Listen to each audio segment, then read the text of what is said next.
आदाब दोस्तों। आज हम इस टॉपिक पे बात करेंगे कि युवाओं में किसी भी कार्य को लेकर पॉजिटिव सोच क्यों नहीं है, इसके पीछे का राज क्या है, कहाँ पे ये दिक्कत है। युवाओं में पॉजिटिव सोच इसलिए नहीं है, सबसे बड़ी प्रॉब्लम यह है कि पहली बात जो गांव से लोग हैं, यूथ है गांव के, जो ग्रामीण में रहते हैं, वहाँ का जो माहौल, मतलब गांव का जो माहौल है, वहाँ के लोगों का जो माहौल है, वो पुरानी सोच का माहौल है। और जो भी नई सोच के कोई बाहर निकला और पड़ गया, वो गांव जाता नहीं है, सबसे पहली बात।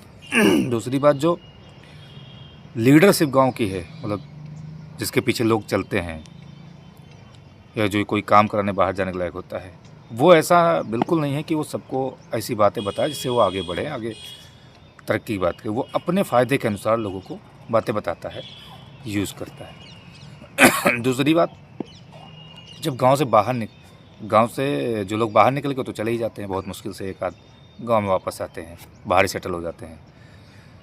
तीसरी चीज़, अगर हम गांव में रह रहे हैं, अगर हमें जागरूक होना है सभी को, तो हर एक व्यक्ति को, आज का इंटरनेट का ज़माना है, उससे देख के, उससे सीख के अपने आप सीखो, दूसरों को भी सीखो। अच्छी चीज़ है, बुरी नहीं।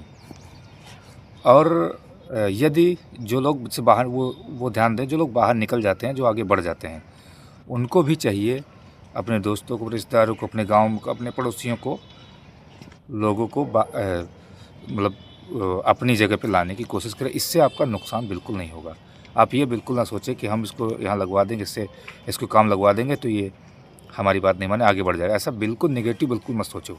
अगर आप किसी व्यक्ति का फ़ायदा कराएंगे, किसी को आगे बढ़ाने में मदद करेंगे, तो ईश्वर आपकी मदद करेगा और वो आपको ऑटोमेटिक बढ़ाएगा।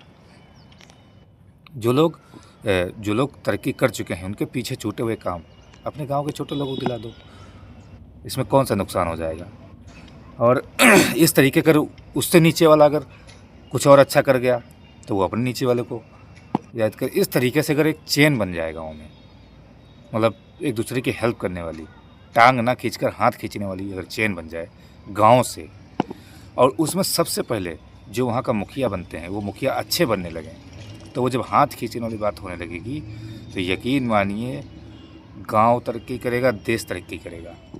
आपको पता है, गांव में छोटे मोटे तनाव की वजह से कितने फर्जी मुकदमे और कितने फर्जी ताने पुलिस होती है, कितने लोगों की ज़िंदगी बर्बाद हो जाती है।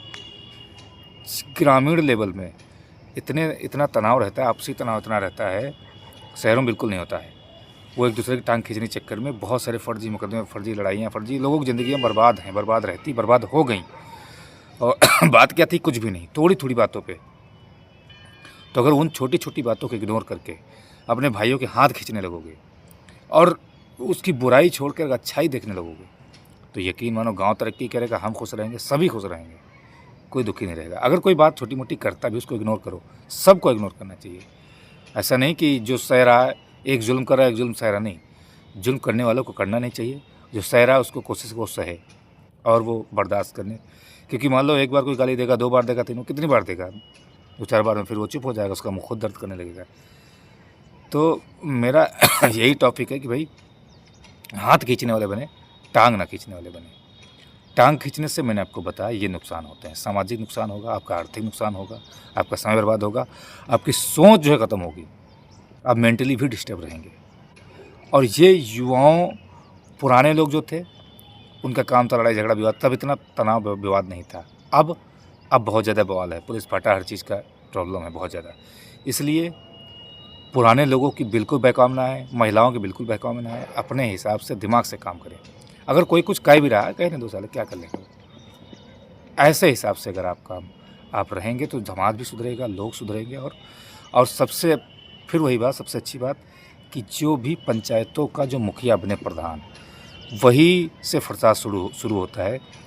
आप कोशिश करके ऐसे प्रधान, ऐसे मुखिया बनाएं जो सब समाज को, सबको लेके चलने वाले हों, जो छोटी मोटी बातों को इग्नोर करने वाले हों। ऐसे लोगों को ही चुनना। धन्यवाद।